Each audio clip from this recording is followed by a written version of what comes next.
Judul, Bintang di Pundak Ibuku. Ini adalah kisah seorang prajurit wanita dari pasukan khusus yang menjadi mayor jenderal wanita pertama di korpsnya. Putrinya, yang mengikuti jejak sang ibu, bergabung dengan komando pasukan khusus, Kopassus. Namun sebuah kecelakaan selama latihan membuatnya jatuh dalam kondisi vegetatif. Mendengar kabar itu, sang ibu, sang jenderal, datang dan mengguncang seluruh markas. Di bunker bawah tanah markas besar, Mabes, TNI di Cilangkap, Jakarta, pintu baja tebal meredam seluruh kebisingan dunia luar. Di dalam ruang rapat operasi darurat, hanya ada cahaya biru dari layar monitor dan suara laporan bernada rendah. Di depan peta taktis raksasa yang menampilkan situasi militer seluruh Nusantara secara real-time, Mayor Jenderal Retno Wulandari berdiri melipat tangan, tak bergerak sedikit pun. Dua bintang di pundaknya adalah simbol dari beratnya jalan yang telah ia lalui. Ia adalah jenderal wanita pertama dari Kopassus, sebuah figur legendaris yang merintis jalannya sendiri ke puncak di dunia pasukan khusus yang didominasi pria. Satu tatapan tajam atau satu pertanyaan sepintas darinya cukup untuk membuat perwira-perwira pria bertubuh kekar membeku. Ia bukan sekadar komandan, ia adalah legenda. Frekuensi pergerakan target udara tak dikenal di dekat perbatasan maritim di Laut Cina Selatan semakin pendek. Disimpulkan ini adalah tindakan eskalasi ketegangan yang disengaja, lapor Kepala Staf Operasi, namun mata Maijen Retno telah melihat menembus inti situasi. Ia mengulurkan tangan ke arah peta, jari lentiknya menunjuk sebuah koordinat dengan presisi. Posisi ini 15 km timur Laut Kepulauan Natuna. Di sini jamming elektronik musuh paling lemah. Kemungkinan besar ini umpan yang sengaja mereka buka. Jika ada provokasi nyata, itu bukan di sini, melainkan di selatan Selat Sunda, area yang paling tenang. Jangan tertipu oleh taktik canggih ini. Perintahkan tingkat siaga tertinggi untuk Koarmadai dan Kohanudnas. Siap, Jenderal. Satu kalimat darinya mengubah arah rapat. Tatapan penuh hormat dan kekaguman tertuju padanya.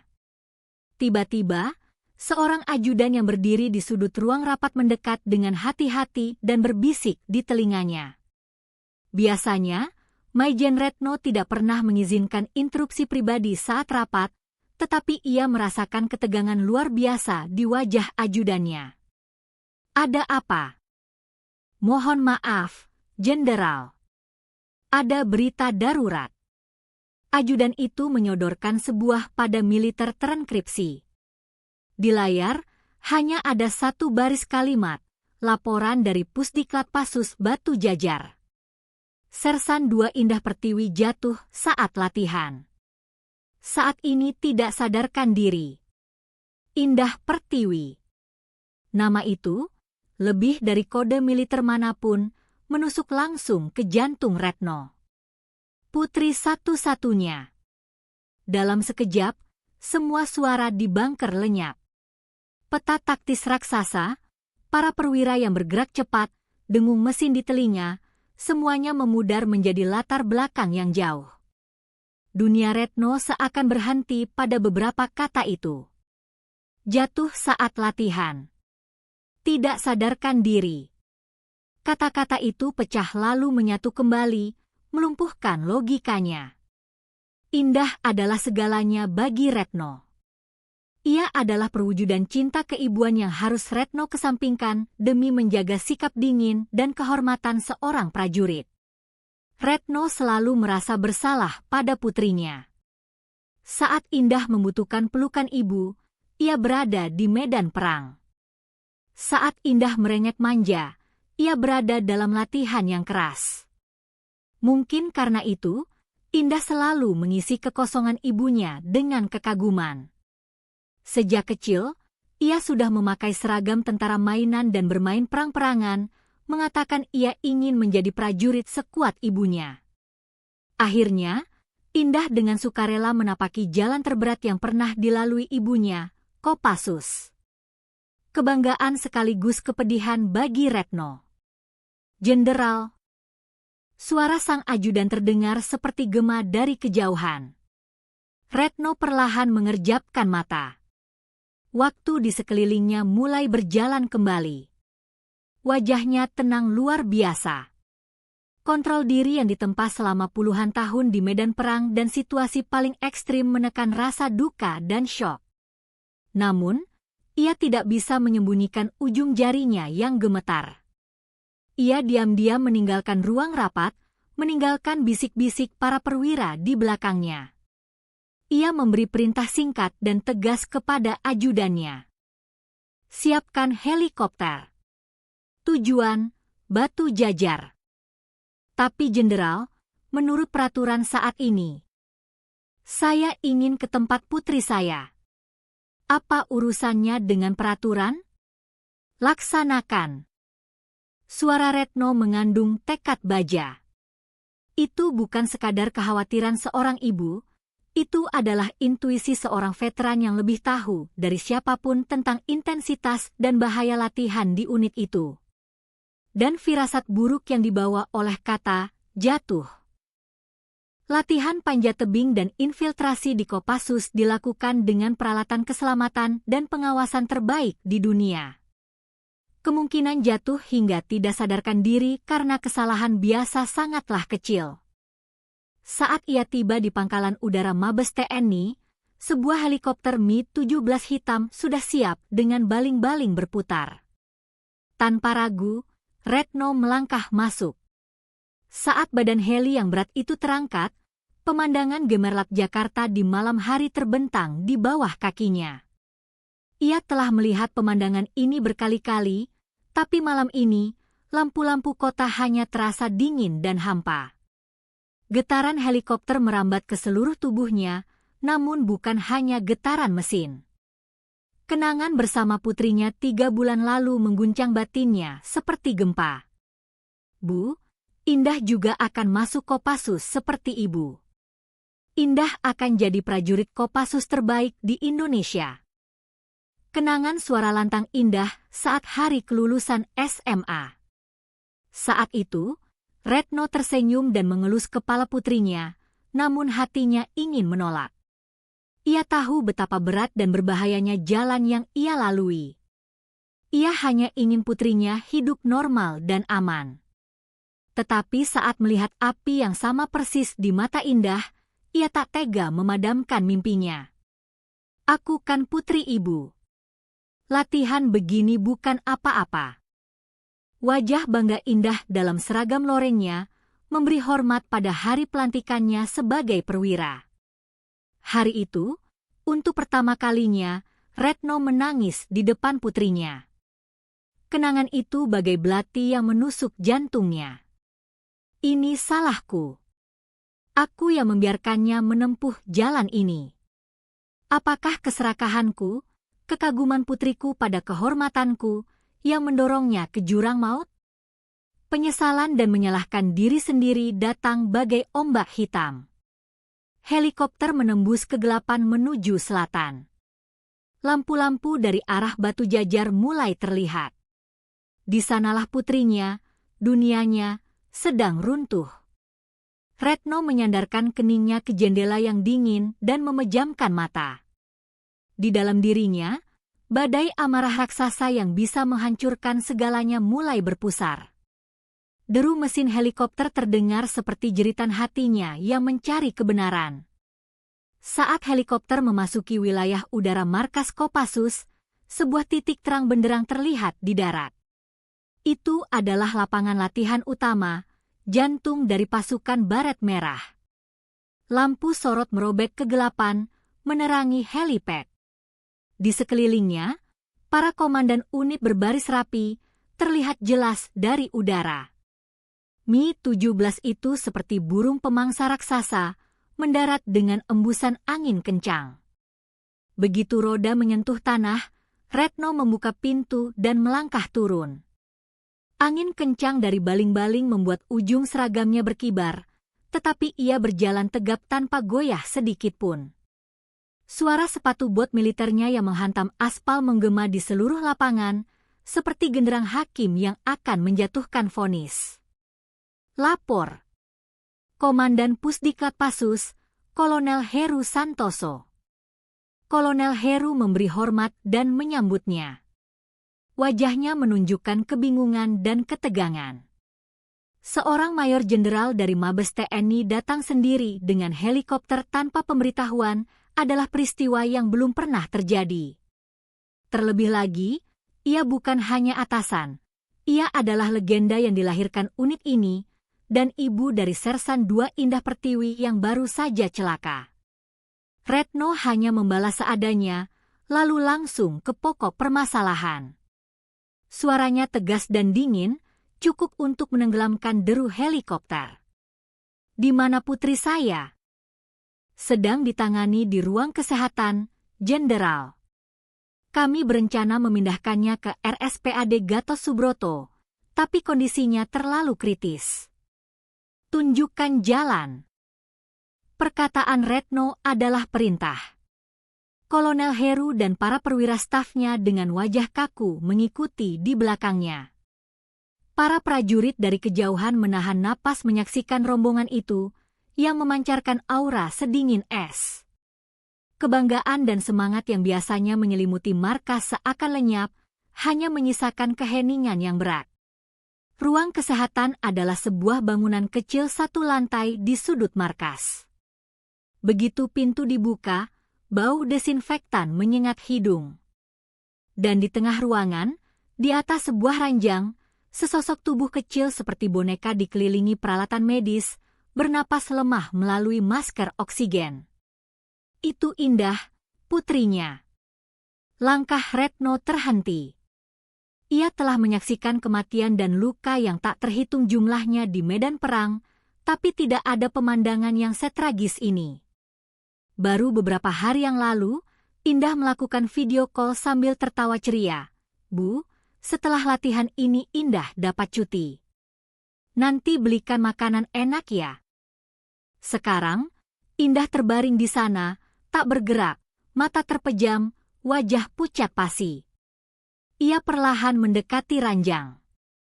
"Komandan, dokter, tak ada satupun yang berani menghalanginya." Dengan tangan gemetar, Retno mengelus pipi Indah. Dingin dan tak bernyawa. Namun, di saat itu juga, matanya menjadi tajam seperti es. Duka seorang ibu terdesak, digantikan oleh kemampuan analisis seorang prajurit elit. Laporan medis mengatakan cedera otak traumatis dan politrauma akibat jatuh. Tapi mata saya melihat lebih dari itu. "Luka ini apa?" Retno menunjuk pergelangan tangan Indah. Di bawah lengan seragamnya, ada bekas lecet yang jelas seperti bekas jeratan tali. Luka yang sama sekali tidak berhubungan dengan kecelakaan jatuh. "Itu mungkin saat jatuh tergores ranting pohon, Jenderal," jawab seorang dokter dengan gugup. Tapi Retno memotongnya. Ia meletakkan tangannya di seragam Indah yang basah kuyup. Pakaiannya lembab, dan ada suara ronki lemah dari paru-parunya. Gejala khas tenggelam. Apa saat latihan di medan gunung ia jatuh ke air? "Tidak, Jenderal. Area latihan adalah lereng gunung, tidak ada sungai atau jurang berair," jawab Kolonel Heru cepat. Jawaban itu semakin memicu kecurigaan Retno. Ia memeriksa sekitar leher Indah. Samar, tapi ada tanda-tanda pendarahan di bawah kulit, petechiae, seperti bekas cekikan jari. Ia mengangkat kepala, matanya menyapu setiap orang di ruangan itu, dari Kolonel Heru, perwira operasi, hingga dokter yang pucat pasi. Tatapan mereka semua goyah, bukti nyata bahwa mereka menyembunyikan sesuatu. Amarah Retno mulai membara. Rasa sakitnya telah tenggelam jauh di dasar hati, digantikan oleh perasaan dikhianati dan dahaga akan kebenaran.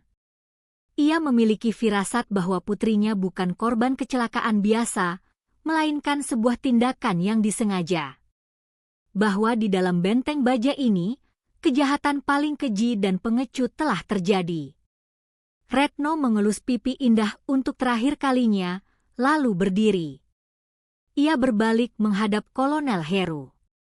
Suaranya bukan lagi pertanyaan, melainkan sebuah paling keji dan pengecut telah terjadi. Retno mengelus pipi indah untuk terakhir kalinya, lalu berdiri. Ia berbalik menghadap Kolonel Heru. Suaranya bukan lagi pertanyaan, melainkan sebuah Jenderal, mungkin ada kesalahpahaman. Kami juga sedang bingung. Diam. Hardikan Retno membuat udara di ruangan itu membeku. Mulai sekarang, kasus ini saya ambil alih. Segel lokasi kejadian. Jangan ada yang diubah. Seluruh peserta latihan yang terlibat, tanpa terkecuali, harus dalam status siaga. Kumpulkan semua log komunikasi dan catatan latihan, laporkan pada saya. Ia melepaskan jaket seragamnya yang berbintang 2 dan menyelimutkannya ke tubuh putrinya, seperti induk burung yang berusaha melindungi anaknya dari dunia yang dingin. Saat ia melangkah keluar, Kolonel Heru buru-buru memanggil dari belakang. Jenderal, ini penyalahgunaan wewenang. Kasus ini harus ditangani sesuai prosedur resmi oleh polisi militer dan komando atasan. Retno berhenti.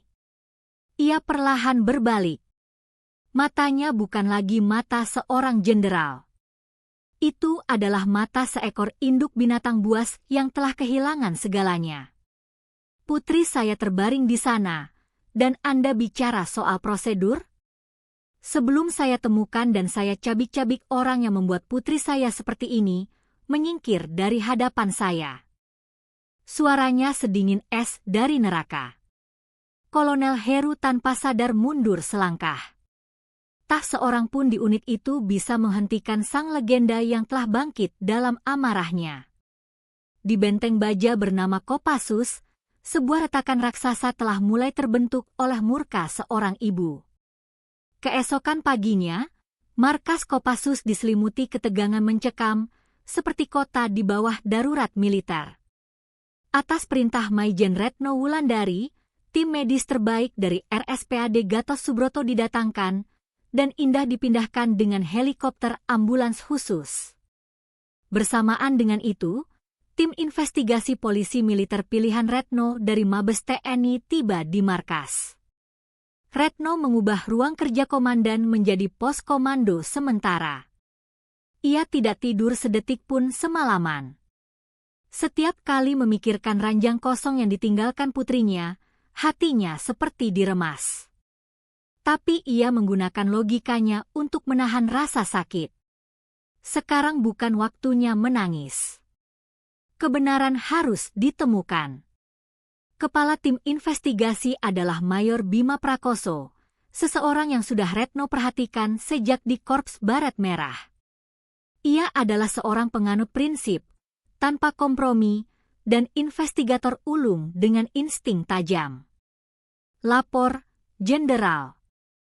Situasi hingga saat ini sebagai berikut, Mayor Bima memulai laporannya. Tim yang ikut latihan kemarin terdiri dari 12 orang, termasuk Sersan 2 Indah Pertiwi. Komandan tim adalah Sersan Kepala Joko Purnomo, wakilnya Sersan Budi Santoso. 9 lainnya adalah Sersan dan Kopral dengan senioritas serupa. Kesaksian awal mereka. Suara Retno tidak bergetar, sebaliknya semakin tajam. Semua memberikan kesaksian yang identik, seolah sudah diatur. Saat latihan lintas medan di gunung, Sersan 2 Pertiwi terpeleset dan jatuh dari tebing setinggi 15 meter. Mereka mengaku segera memberi pertolongan pertama dan melapor. Hasil olah TKP tidak menunjukkan hal khusus. Noda darah Sersan 2 Pertiwi ditemukan di bawah tebing. Tidak ada tanda perkelahian atau jejak kaki orang lain. Terlalu bersih. Mendengar kalimat itu dari Mayor Bima, Retno mengerutkan kening. lokasi latihan pasukan khusus selalu berantakan dan meninggalkan banyak jejak. Fakta bahwa TKP terlalu bersih justru bisa menjadi bukti bahwa seseorang dengan sengaja dan sangat rapi membersihkannya, seperti skenario yang telah diatur. Saya juga berpikir begitu, Jenderal. Karena itu, kami sedang menginterogasi setiap anggota secara terpisah. Tapi tidak ada yang mau buka mulut. Sepertinya ada sebuah jaringan kebisuan yang solid terbentuk. Seperti kata Mayor Bima, para bintara muda itu semua ketakutan, mengulang-ulang kesaksian yang sama seperti Beo. Di balik tatapan mereka, bukan hanya ada disiplin militer atau jiwa korsa, tapi ketakutan yang lebih besar. Jelas mereka takut akan konsekuensi jika membocorkan sesuatu. Retno memejamkan mata sejenak. Dalam kasus seperti ini, metode konvensional tidak akan bisa menembus dinding itu. Ia tahu betul seluk-beluk prajurit Kopassus, kebanggaan mereka, kekompakan mereka, dan aturan tak tertulis di antara mereka. Celah itu yang harus dibidik. Mayor Bima, ubah arah investigasi. Terus tekan anggota tim, tapi di saat yang sama, bidik arah lain. Arah lain, Jenderal. Loker pribadi putri saya. Barang-barang pribadinya. Mulai dari sana. Itu adalah intuisi Retno. Indah pasti meninggalkan sesuatu. Jejak rasa sakit yang tak berani ia katakan pada ibunya. Retno dan Mayor Bima segera menuju loker di barak yang digunakan Indah.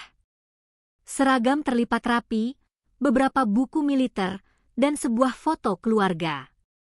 Melihat senyum cerah Indah di foto itu, hati Retno kembali sesak. Dari luar, itu loker prajurit biasa. Tapi mata Retno tidak bisa ditipu. Ia menemukan celah kecil di papan tipis di dasar loker, di bawah sepatu Larsnya. Itu cara yang sama yang pernah ia gunakan untuk menyembunyikan barang penting saat masih aktif. Dengan kuku jarinya, ia mencongkel celah itu. Sebuah buku catatan kecil muncul. Itu adalah buku harian latihan sekaligus catatan pribadi, dipenuhi tulisan tangan Indah. Dengan gemetar, Retno membuka buku itu. Halaman pertama penuh harapan. Akhirnya sampai di kandang macan putih ini. Aku akan menjadi putri yang membanggakan, mengikuti jejak ibu. Namun, semakin ke belakang, isi buku itu semakin suram. Tanggal X, bulan ke-10, Sersan Kepala Joko Purnomo sepertinya orang baik. Tapi Sersan Budi Santoso, tatapannya menakutkan. Dia menyuruh kami melakukan latihan yang tidak masuk akal, katanya untuk menjadikan kami prajurit sejati. Dia menyebutnya tradisi. Tanggal X, bulan ke-10, latihan navigasi malam. Sersan Budi sengaja membuat kami tersesat, lalu menghukum kami semalaman karena mental lemah. Seorang rekan pingsan karena kelelahan, tapi tak ada yang berani protes. Tanggal X, bulan ke-10, sesak sekali. Latihan khusus oleh Sersan Budi semakin brutal. Hari ini, dengan dalih latihan simulasi tawanan perang, wajah kami dibenamkan ke dalam drum berisi air. Aku kira aku akan mati. Langit terasa berputar. Indah Pertiwi, kau putri Maijen Retno Wulandari. Jangan lemah. Harus tahan. Tangan Retno mulai gemetar hebat. Rasa sakit yang dialami putrinya berubah menjadi aksara yang menusuk jantungnya. Budi Santoso. Nama itu terpatri di otaknya. Dan halaman terakhir, sebuah catatan yang sepertinya ditulis di pagi hari sebelum kecelakaan. Hari ini akan ada pelantikan terakhir. Sersan Budi bilang, jika lulus ujian ini, kami akan diakui sebagai anggota tim yang sesungguhnya. Aku takut, tapi tidak bisa lari. Ibu, maafkan Indah. Mungkin Indah tidak sekuat Ibu. Tapi Indah akan berusaha bertahan sampai akhir. Karena Indah adalah putri Ibu. Buku catatan itu terlepas dari tangan Retno. Semua kepingan puzzle menyatu. Kecelakaan jatuh adalah skenario. Kenyataannya adalah perpeloncoan terorganisir, sebuah percobaan pembunuhan yang dilakukan dengan dalih pelantikan. Bekas jeratan di pergelangan tangan Indah, air di paru-parunya, bekas memar di lehernya, semuanya cocok dengan isi buku harian. Setitik air panas mengalir dari mata Retno. Tapi itu bukan air mata kesedihan. Itu adalah lahar amarah yang membara. Mayor Bima. Siap, Jenderal. Tangkap segera Sersan Budi Santoso dan Sersan Kepala Joko Purnomo. Tuduhan, penyalahgunaan wewenang, penganiayaan, dan percobaan pembunuhan.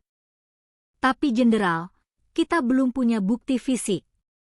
Retno memungut buku catatan yang jatuh. Ini bukti fisiknya. Ini wasiat dan bukti yang ditulis putri saya dengan darahnya. Tangkap sekarang.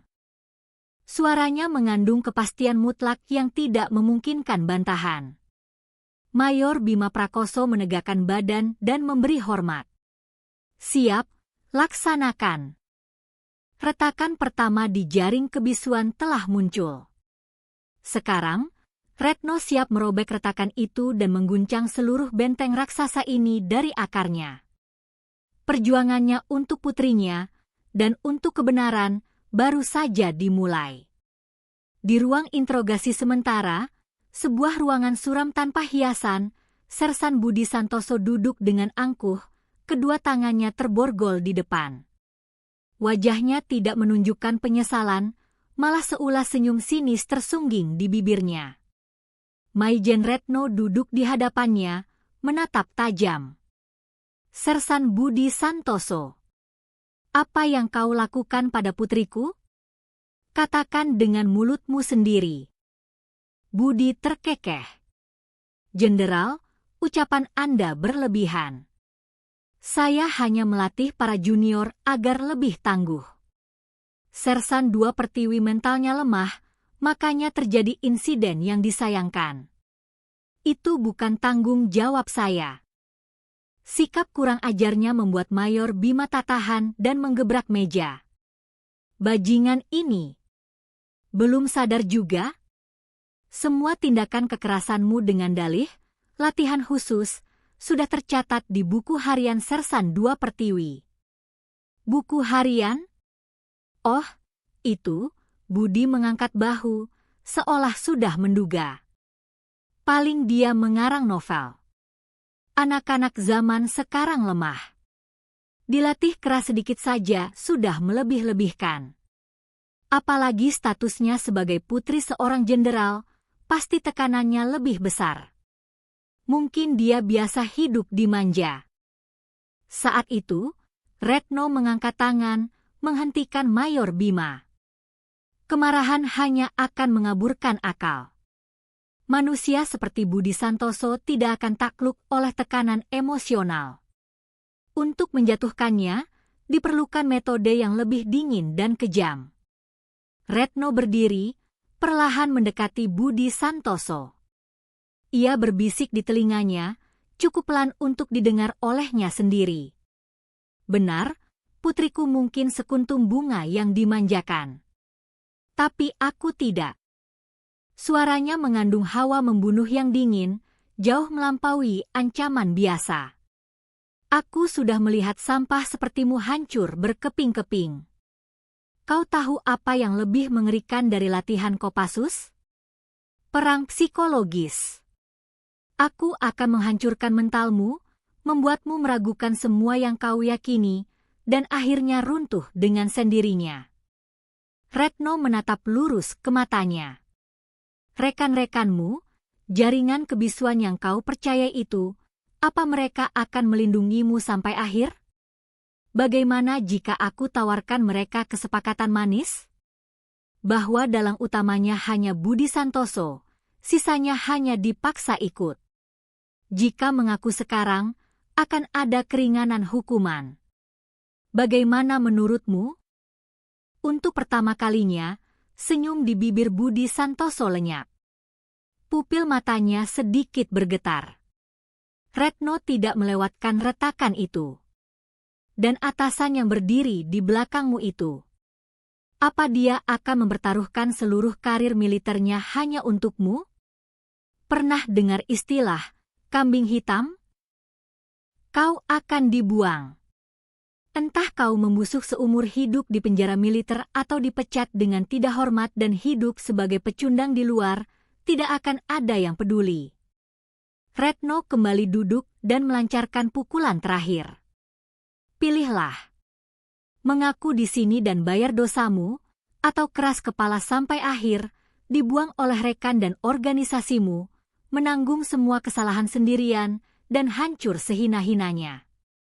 Budi Santoso tidak berkata apa-apa, tapi bibirnya yang terkatup rapat dan rahangnya yang menegang menunjukkan badai dahsyat di dalam batinnya. Benih keraguan yang ditanam Retno mulai menggerogoti egonya yang arogan. Selanjutnya giliran Sersan Kepala Djoko Purnomo. Berbeda dengan Budi, sejak masuk ia sudah menunduk dengan wajah penuh rasa bersalah. Begitu di hadapan Retno, ia langsung berlutut. Jenderal, saya telah melakukan dosa yang pantas dihukum mati. Seharusnya saya menghentikannya. Ia menangis tersedu-sedu dan mengakui segalanya. Bahwa perpeloncoan Budi Santoso ditolerir dengan dalih tradisi. Bahwa awalnya ia juga percaya itu adalah proses untuk menciptakan tim yang kuat. Tapi saat menyadari semua sudah kelewat batas, ia memilih diam karena tidak ingin merusak kekompakan tim. Pada hari kejadian, Sersan Budi bilang ini latihan keberanian dan menyuruh Indah berdiri di tepi tebing tanpa alat pengaman. Saat Indah ketakutan, saya ikut menekannya, kalau kau begitu, bagaimana dengan rekan-rekanmu yang lain? Saat itu Indah oleng dan jatuh. Bahkan setelah jatuh, Sersan Budi tidak langsung menolong, malah bilang, mental lemah makanya jatuh. Biar dia naik sendiri. Itu membuang-buang waktu. Saat saya bilang kita harus segera menolongnya, semua sudah terlambat. Pengakuan Djoko Purnomo cocok 100% dengan isi buku harian Indah. Sebuah tragedi yang diciptakan oleh pembiaran dan kebisuan. Retno mengepalkan tangannya, kuku menancap ke telapak tangan tanpa terasa sakit. Itu keputusan Budi Santoso sendiri? Yang disebut tradisi, itu akarnya dari siapa? Djoko Purnomo ragu sejenak, lalu dengan gemetar berkata, di dalam unit, ada sebuah perkumpulan yang eksis secara diam-diam, Jenderal. Namanya, Perkumpulan Macan Putih. Itu adalah kelompok para senior yang pernah memegang jabatan kunci di Kopassus, yang membina para junior. Sersan Budi adalah anggota inti dari perkumpulan itu, dan selalu meyakini ajaran mereka. Perkumpulan Macan Putih. Akhirnya, petunjuk tentang kekuatan di baliknya terungkap. Ini bukan penyimpangan individu. Ini adalah sistem busuk dari tradisi buruk dan budaya menutup-nutupi yang telah mengakar di unit. Budi Santoso hanyalah monster yang diciptakan oleh sistem itu. Retno menatap monitor ruang interogasi tempat Budi Santoso ditahan. Ia masih duduk tak bergerak, tapi matanya bukan lagi mata predator. Kini ia hanyalah seekor binatang ketakutan yang terperangkap dalam jerat yang ia buat sendiri. Retno berbisik pelan ke arahnya, ini baru permulaan. Aku akan mencabut kalian semua sampai ke akar-akarnya. Pintu kebenaran pertama telah terbuka. Tapi di baliknya, kegelapan yang lebih besar, lebih dalam, dan lebih pekat sedang menganga menanti. Setelah mendapatkan pengakuan dan bukti kunci, tim investigasi mulai menggali tentang perkumpulan macan putih. Namun, mereka menabrak tembok tak kasat mata. Orang-orang yang terlibat bungkam 1000 bahasa, dan bukti-bukti dokumen hilang atau diubah secara sistematis. Jelas ada kekuatan besar di militer yang mencoba menutupi kasus ini. Malam itu, sosok tak terduga datang ke pos komando sementara Retno, Komandan Korps Pasukan Khusus, Danjen Kopassus, Letnan Jenderal Hartono Wiryawan. Ia adalah senior Retno di akademi dan pernah menjadi rekan di medan perang. Tapi kini, ia berdiri di hadapannya dengan wajah dingin. "Jenderal Retno, apa yang kau lakukan ini?" Suara Letjen Hartono rendah dan penuh ancaman. "Hanya karena sentimen pribadi, kau mengguncang seluruh kesatuan. Kau mencoreng nama baik TNI. Hanya karena kecelakaan seorang sersan, seluruh Korps Baret Merah terancam dicap sebagai sarang korupsi." Retno berdiri menghadapinya, tatapannya tak goyah. "Dengan hormat, Danjen. Ini bukan kecelakaan seorang sersan. Ini percobaan pembunuhan yang didahului serangkaian penganiayaan terorganisir. Dan di baliknya, ada organisasi ilegal bernama Perkumpulan Macan Putih. Sebuah nama yang saya yakin Danjen pernah dengar." Alis Letjen Hartono berkerut. "Organisasi ilegal? Bicara sembarangan. Macan Putih hanya kelompok silaturahmi antara senior dan junior. Jangan mengada-ada dan merusak soliditas korps. Kelompok silaturahmi yang menghasut juniornya melakukan kekerasan dan menggunakan pengaruhnya untuk intervensi kenaikan pangkat? Bukti yang saya pegang menunjukkan ke arah sana," kata Retno sambil menunjuk tumpukan dokumen. Letjen Hartono bahkan tidak melirik dokumen itu. Ia maju selangkah. "Jenderal Retno, kita ini prajurit. Bagi prajurit, ada kepentingan yang lebih besar yang terkadang menuntut pengorbanan kecil. Putri Anda, saya turut berduka cita. Tapi pengorbanannya tidak boleh menjadi alasan untuk membahayakan seluruh institusi kita." "Anda bilang pengorbanan?" Suara Retno setajam silet. "Putri saya tidak gugur saat menjalankan tugas negara. Dia tumbang oleh kekerasan dari organisasi busuk. Menutupi hal itu, itukah kepentingan lebih besar yang Danjen maksud?" "Hentikan ini," suara Letjen Hartono kini mengandung ancaman yang tak terselubung. "Kasus ini akan ditutup sebagai penyimpangan pribadi Sersan Budi Santoso. Jika kau menjaga kehormatan kesatuan, akan ada imbalan yang setimpal untukmu. Kursi wakil kepala staf Angkatan Darat, kau tidak tertarik?" Seketika, Retno melihat wujud dari jaring laba-laba raksasa di balik wajah Letjen Hartono. Perkumpulan Macan Putih dan para pelindungnya di jajaran petinggi militer. Mereka menutup-nutupi kebenaran dan meremehkan nyawa seorang prajurit demi melindungi posisi dan privilese mereka.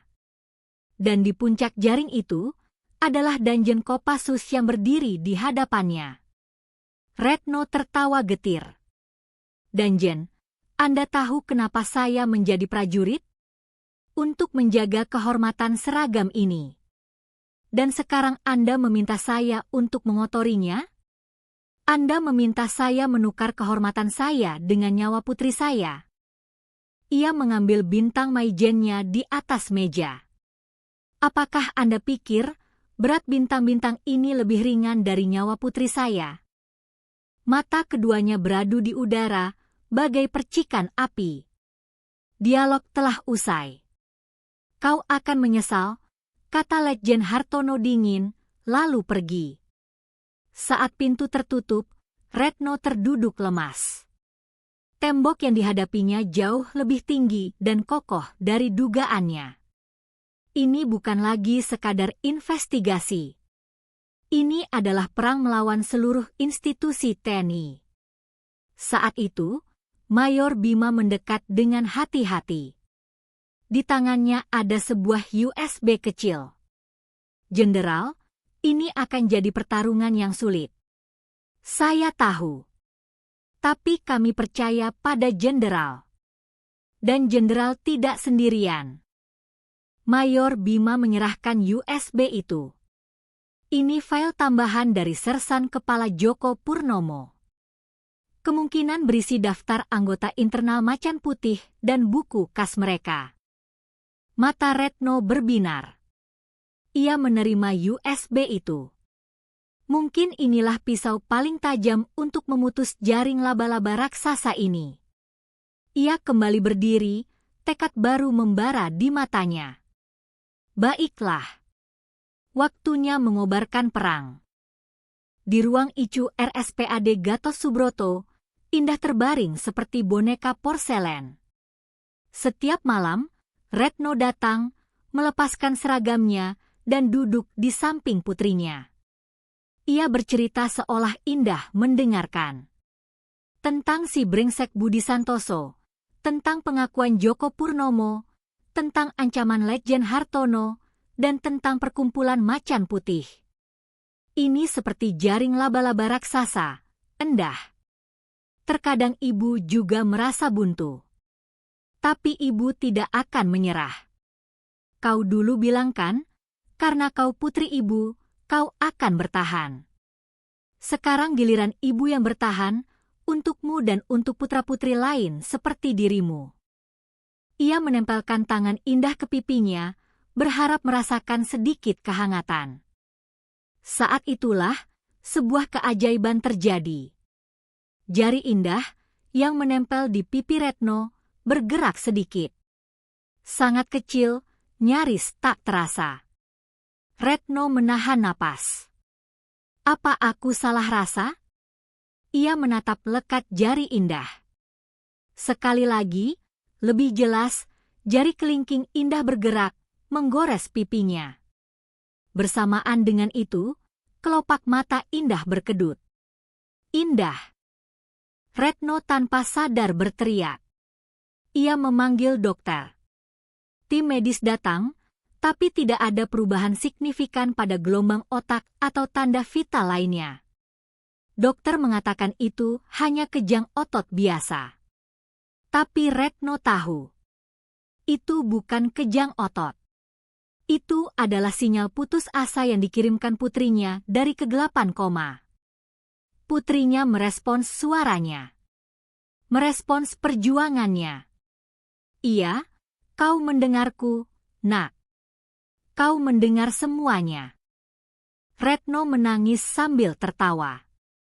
Ia tidak lagi sendirian. Putrinya berjuang bersamanya. Satu gerakan kecil itu, bagi Retno, lebih berarti dari 1000 pasukan. Itu adalah senjata terkuat untuk menghancurkan dinding keputusasaan. Tunggu ibu ya, Endah.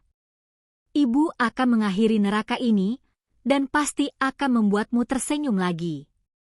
Di luar jendela, fajar menyingsing. Dari kegelapan terdalam, secercah cahaya telah mulai tampak.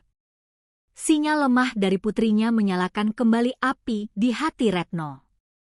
Ia kini menjadi dingin dan setajam pembunuh yang telah mengunci targetnya. Di tangannya ada USB berisi daftar anggota dan buku kas perkumpulan Macan Putih, tumit Achilles monster itu. Di pos komandonya, Retno menempelkan foto dan data semua anggota Macan Putih di papan operasi. Dari Letjen Hartono hingga perwira menengah di berbagai kesatuan. Mereka sudah menduga langkah kita dan memasang semua pertahanan, kata Mayor Bima cemas. Retno mengetuk sebuah foto. Bima, semua benteng runtuh dari dalam. Tembok raksasa ini juga begitu. Kita hanya perlu memutus rantai terlemahnya. Strategi Retno adalah perang psikologis. Ia menyuruh Mayor Bima mengirim email anonim ke anggota-anggota berpangkat rendah dalam daftar itu, terutama yang karirnya mentok. Isinya singkat, saya tahu apa yang kau lakukan. Budi Santoso akan segera bicara.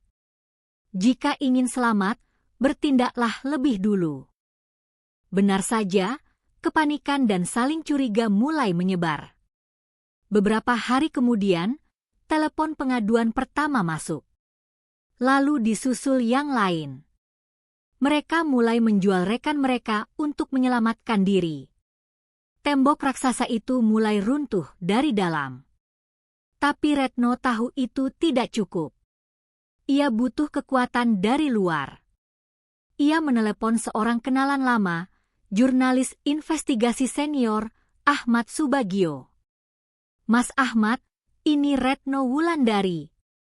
Bisa minta waktunya sebentar? Malam itu, mereka bertemu di sebuah warung kopi sederhana. Saya tidak menyangka jenderal akan menghubungi langsung. Pasti ada hal besar, kata Ahmad. Retno meletakkan sebuah USB di atas meja. Mas sudah dengar kabar putri saya? Itu bukan kecelakaan. Itu percobaan pembunuhan. Dan ini adalah peta organisasi dan buku kas kanker yang menggerogoti tubuh TNI putri saya didorong ke ambang kematian karena menyentuh kanker ini. Mata Ahmad Subagio berbinar. Jenderal memberikan ini pada saya? Seluruh karir militer Anda akan terancam. Karir saya sudah berakhir saat putri saya terbaring di ranjang itu. Suara Retno tenang, tapi mengandung tekad orang yang telah mempertaruhkan segalanya. Saya akan mencekik mereka dari dalam. Tapi mereka akan mencari jalan keluar. Saat itu, biarkan seluruh dunia tahu kebenaran ini. Saat saya memberi sinyal, ledakan kebenaran busuk ini dengan semua pengaruh Mas. Ahmad Subagio diam-diam mengambil USB itu. Saya hormat pada keberanian jenderal. Serahkan pada saya. Saya akan pastikan seluruh dunia tidak bisa berpaling dari kebenaran. Dua cangkir kopi beradu. Suara, klenting, yang terdengar di tengah riuh warung itu adalah tembakan salvo yang menandai dimulainya serangan balik ke jantung kekuasaan korup. Hari penentuan tiba. Setelah tekanan investigasi Retno membuat perkumpulan macan putih kalang kabut, Inspektorat Jenderal TNI akhirnya menghubunginya. Ia diperintahkan menghentikan semua investigasi, dengan iming-iming kehormatannya akan dijaga dan putrinya akan dijamin perawatan terbaik, serta ancaman jika menolak, ia akan diseret ke mahkamah militer. Itu adalah ultimatum. Retno melangkah ke ruang konferensi pers yang telah disiapkan di Mabes TNI.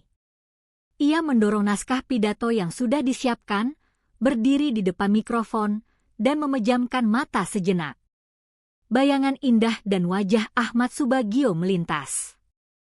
Ketika ia membuka mata, tak ada lagi keraguan. Hari ini saya berdiri di sini untuk menyampaikan kebenaran tentang insiden putri saya, Sersan II Indah Pertiwi. Insiden putri saya bukanlah kecelakaan latihan biasa.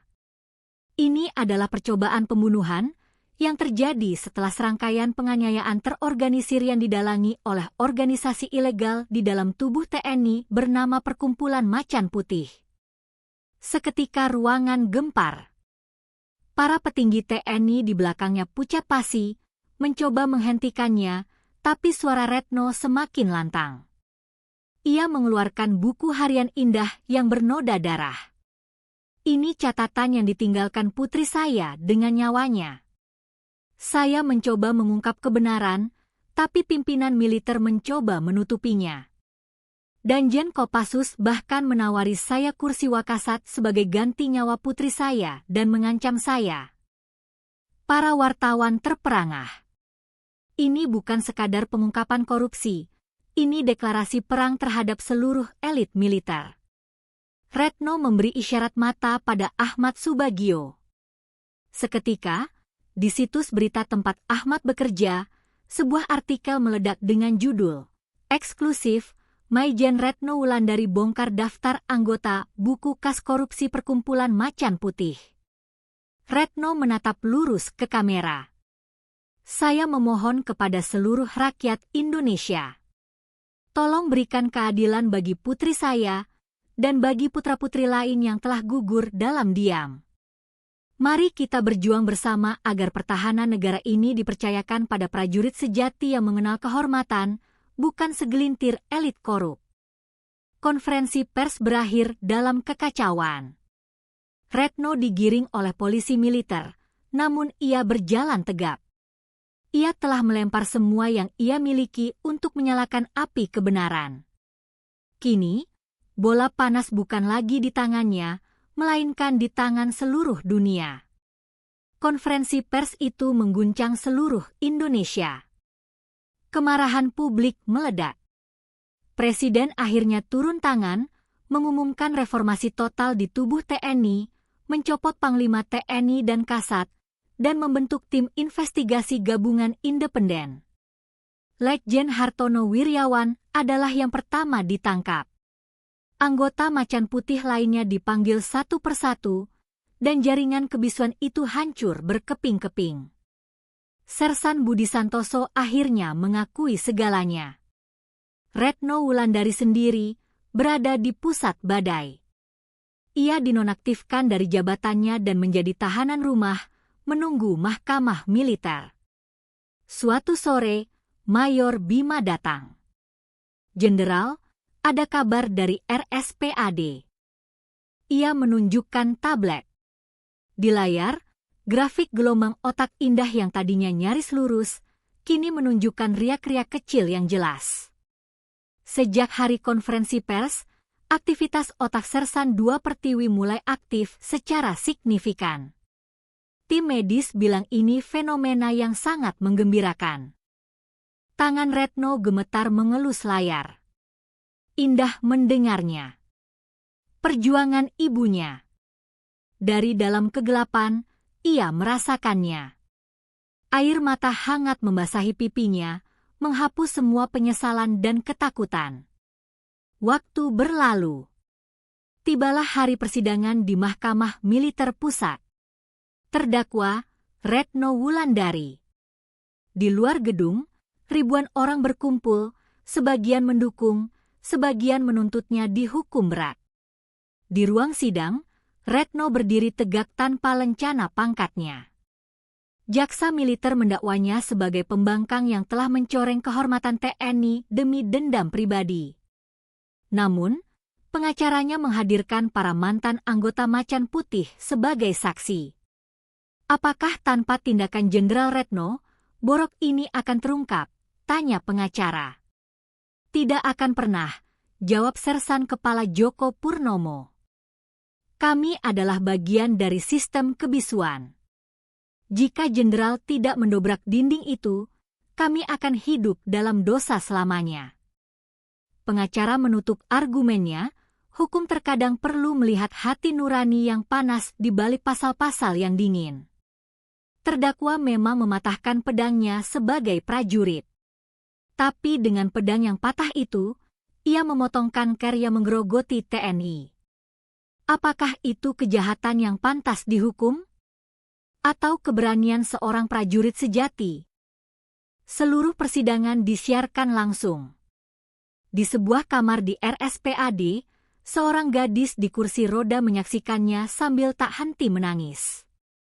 Indah Pertiwi telah siuman secara ajaib.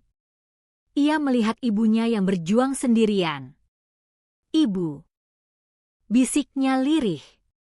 Hari vonis tiba. Hakim, setelah pertimbangan panjang, membacakan putusan. Terdakwa Retno Wulandari terbukti bersalah atas tindakan pembangkangan dan mengganggu tata tertib militer. Ruang sidang dipenuhi desahan.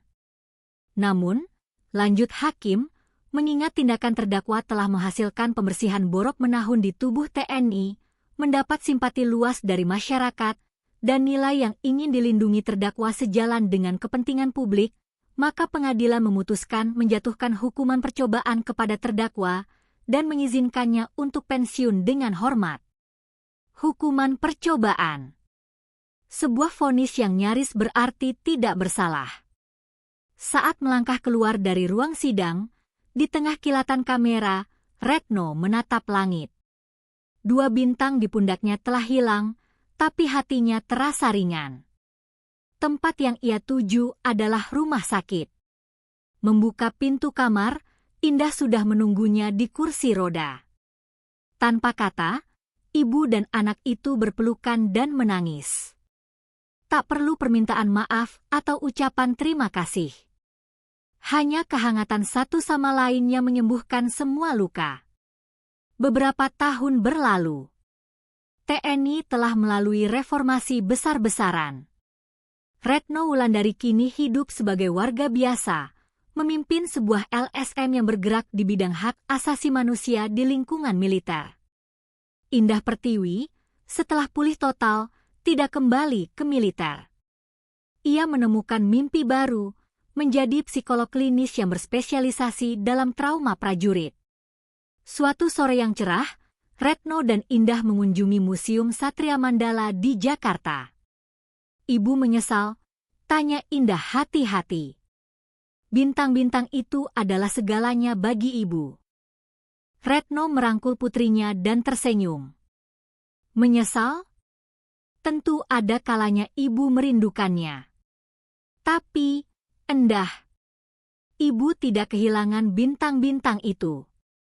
Ibu berhasil melindungi sesuatu yang jauh lebih berharga dari bintang. Ia menatap mata Indah. Dan bintang yang sesungguhnya bukanlah nama yang terukir di dinding dingin atau lencana di pundak. Orang-orang sepertimu dan ibu, yang mencoba bersinar di tempatnya masing-masing demi dunia yang lebih baik, itulah bintang yang sesungguhnya. Keduanya berjalan berdampingan di pelataran museum. Di pundak Retno tak ada lagi bintang yang memberatkan, dan Indah tak lagi mengejar bayang-bayang ibunya. Satu adalah pejuang yang telah melancarkan perang paling berani melawan dunia yang tidak adil, dan yang lain adalah penyintas yang telah melewati penderitaan untuk menumbuhkan harapan baru. Bintang itu telah padam, namun mereka berdua telah menjadi cahaya yang paling hangat dan paling terang bagi satu sama lain, dan bagi dunia. Kehidupan mereka yang sesungguhnya baru saja dimulai.